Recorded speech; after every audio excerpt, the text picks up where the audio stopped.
نبی کریم صلی اللہ علیہ وسلم نے ارشاد فرمایا،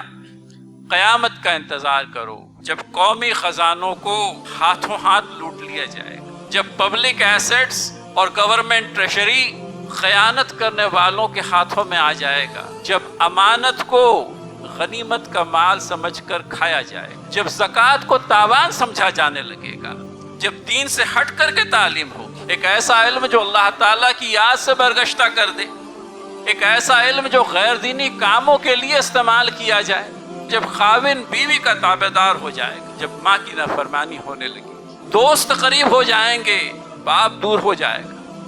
مسجدوں میں شور و غل عام ہو جائے گا، گانے والیاں اور گانے بجانے کے آلات عام ہو جائیں گے، شرابیں سرے عام پی جانے لگے گی، امت کے بعد والے لوگ امت کے پہلے لوگوں کے اوپر لعن طعن کرنے لگیں گے۔ جب یہ ہونے لگے، یہ واقعات ہونے لگے، تو انتظار کرو